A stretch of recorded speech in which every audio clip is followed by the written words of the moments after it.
Chinnus taste buds. ഇന്ന് ഞാൻ chicken fried recipe ആയിട്ടാണ് വന്നിരിക്കുന്നത്. അപ്പോൾ ഇത് സാധാരണ ചിക്കൻ ഫ്രൈ അല്ല, ഒരു സ്പെഷ്യൽ മസാല ചേർത്തിട്ടുള്ള ഫുൾ ചിക്കൻ ഫ്രൈ ആണ്. അപ്പോൾ അതിനുവേണ്ടി ഞാനിവിടെ 1.5 കിലോ വെയിറ്റുള്ള ഫുൾ ചിക്കനാണ് എടുത്തിട്ടുള്ളത്. ചിക്കൻ നന്നായിട്ട് കഴുകി ഉള്ളൊക്കെ കഴുകി നന്നായിട്ട് വൃത്തിയാക്കി എടുക്കണം. എന്നിട്ട് അതൊരു കത്തി കൊണ്ട് ഒന്ന് വരഞ്ഞു കൊടുക്കാം.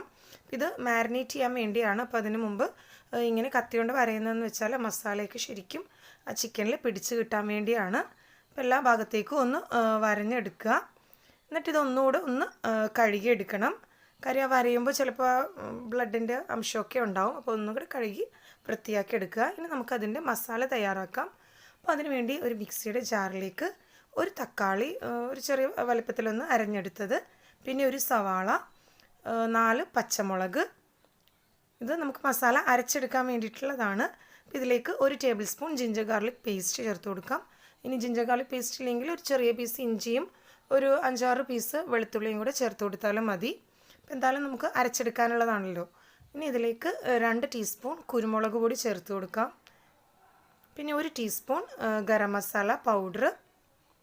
അപ്പോൾ കുരുമുളക് പൊടി ചേർത്തിട്ടുള്ളതുകൊണ്ട് തന്നെ മുളക് പൊടി വേണമെങ്കിൽ അളവൊന്ന് കുറച്ചെടുക്കാം. ഞാനിവിടെ എന്തായാലും മുളക് പൊടിയും 2 ടീസ്പൂൺ മുളക് പൊടി ചേർത്തിട്ടുണ്ട്. അപ്പോൾ നിങ്ങൾക്ക് അത്രയും വേണ്ടാന്നുണ്ടെങ്കിൽ ഏതെങ്കിലും എരിവ് അത്ര വേണ്ടാന്നുണ്ടെങ്കിൽ ഏതെങ്കിലും മുളക് പൊടിയോ അല്ലെങ്കിൽ കുരുമുളക് പൊടിയുടെ അളവ് കുറച്ചെടുക്കാവുന്നതാണ്.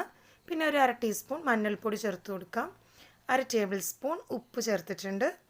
പിന്നെ ഒരു 3 ടേബിൾ സ്പൂൺ നല്ല കട്ട തൈര് ചേർത്ത് കൊടുക്കണം. അപ്പോൾ തൈര് അധികം പുളിയില്ലാത്ത തൈര് വേണം ചേർക്കാനായിട്ട്. ഇനി ഇത് നന്നായിട്ടൊന്ന് അരച്ചെടുക്കാം. അപ്പോൾ ഈ ഒരു പാകത്തിന് നമ്മുടെ മസാല അരച്ചെടുക്കണം. ഇനി കഴുകി വൃത്തിയാക്കി വെച്ചിരിക്കുന്ന ചിക്കനിലേക്ക് നമുക്ക് ഈ മസാല തേച്ച് കൊടുക്കാം. അപ്പോൾ മസാല ശരിക്കും എല്ലാ ഭാഗത്തേക്കും നന്നായിട്ട് സ്പ്രെഡായി കിട്ടുന്ന വിധത്തിൽ എല്ലാ ഭാഗത്തേക്കും മസാല തേച്ച് കൊടുക്കുക. എന്നിട്ടിത് നമുക്ക് മാരിനേറ്റ് ചെയ്യാൻ വേണ്ടി മാറ്റി വെക്കേണ്ടതാണ്. അപ്പോൾ ശരിക്കും ചിക്കൻ്റെ ഉള്ളിലോട്ടൊക്കെ മസാല തേച്ച് കൊടുക്കുകയാണെങ്കിൽ ശരിക്കും ആ മസാല ഒന്ന് പിടിച്ച് കിട്ടും. നമ്മൾ കത്തി കൊണ്ട് വരഞ്ഞു കൊടുത്തിരിക്കുന്നതുകൊണ്ട് തന്നെ നന്നായിട്ട് മസാല പിടിച്ച് കിട്ടുകയും ചെയ്യും. പിന്നെ ഇത് മാരിനേറ്റ് ചെയ്യാൻ വെക്കുമ്പോൾ ഞാനിവിടെ തലേ ദിവസം രാത്രി മാരിനേറ്റ് ചെയ്ത് വെച്ചിട്ട് പിറ്റേ ദിവസം രാവിലെയാണ് ഞാനിത് ഫ്രൈ ചെയ്തെടുക്കുന്നത്. അപ്പോൾ നിങ്ങൾക്ക് അത്രയും സമയം വെക്കാൻ പറ്റിയില്ലെങ്കിൽ ഒരു 3-4 മണിക്കൂറെങ്കിലും ഫ്രിഡ്ജിലൊന്ന് വെച്ച് മാരിനേറ്റ് ചെയ്തെടുത്താൽ മതി. ഇത് പുറത്ത് വെക്കണമെന്നില്ല, ഫ്രിഡ്ജിൽ വെച്ചാൽ പെട്ടെന്ന് തന്നെ ശരിക്കും മാരിനേറ്റ് ചെയ്ത് കിട്ടുകയും ചെയ്യും.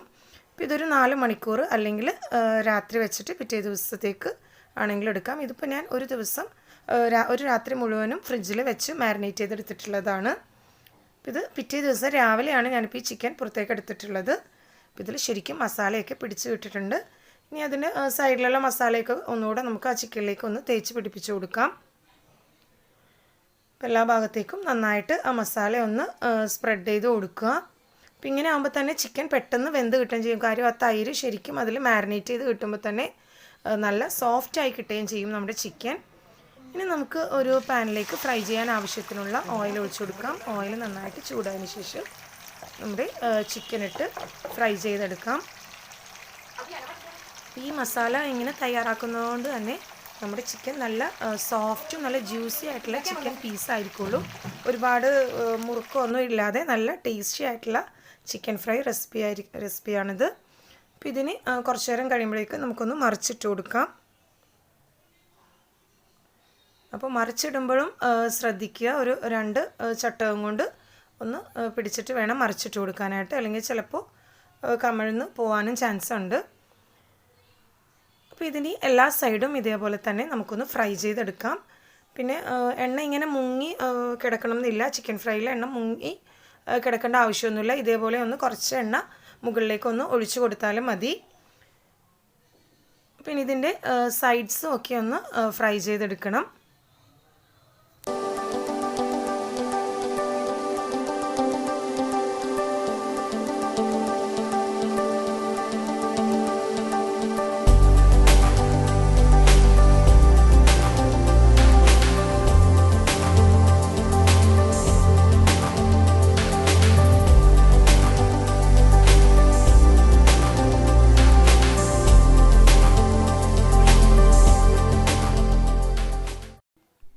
ഇതിപ്പോൾ ഫുൾ ചിക്കൻ അല്ലെങ്കിലും സാധാരണ ചെറിയ പീസ് ചിക്കൻ ആണെങ്കിലും ഇതേ മസാലയിൽ തന്നെ ഫ്രൈ ചെയ്തെടുക്കാവുന്നതാണ്.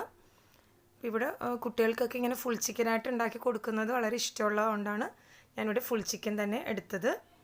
അപ്പോൾ ഇതിന് എല്ലാ സൈഡ്സും ഒന്ന് നന്നായിട്ട് ഫ്രൈ ചെയ്തെടുക്കാൻ പ്രത്യേകം ശ്രദ്ധിക്കണം.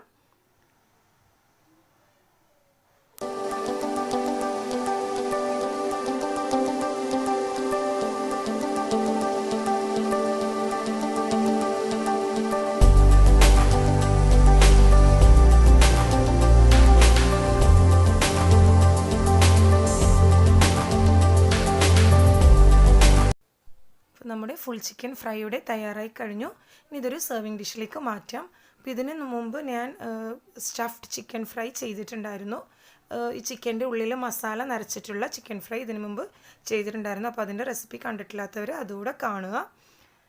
പിന്നെ നമുക്കിതിൻ്റെ താഴെയായിട്ട് വെറുതെ ഒന്ന് ഗാർണിഷ് ചെയ്യാൻ വേണ്ടി ഞാനിവിടെ അലൂമിനിയം ഫോയിൽ ഒന്ന് രണ്ട് കാലിൽ ഒന്ന് ചുറ്റിച്ച് കൊടുക്കുന്നുണ്ട്.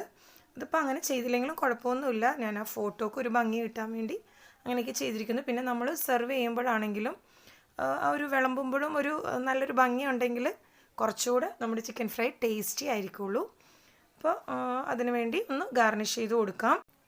പിന്നെ ഞാനിവിടെ തക്കാളി കൊണ്ട് ഒരു ചെറിയ ഫ്ലവർ പോലെ ഉണ്ടാക്കിയിട്ട് അതുകൂടെ ഒന്ന് വെച്ച് കൊടുക്കുകയാണ്. നിങ്ങൾക്ക് ഇഷ്ടമുള്ള പോലെ ഗാർണിഷ് ചെയ്തെടുക്കാവുന്നതാണ്. അപ്പോൾ എല്ലാവരും ട്രൈ ചെയ്ത് നോക്കണം. റെസിപ്പി ഇഷ്ടമായെങ്കിൽ ലൈക്ക് ചെയ്യുക, ഷെയർ ചെയ്യുക. കൂടുതൽ വീഡിയോസിന് വേണ്ടി ചാനൽ സബ്സ്ക്രൈബ് ചെയ്യുക. ഇതിനു മുമ്പുള്ള വീഡിയോസൊക്കെ എല്ലാവരും ഒന്ന് പോയി കാണുക. Thanks for watching my channel.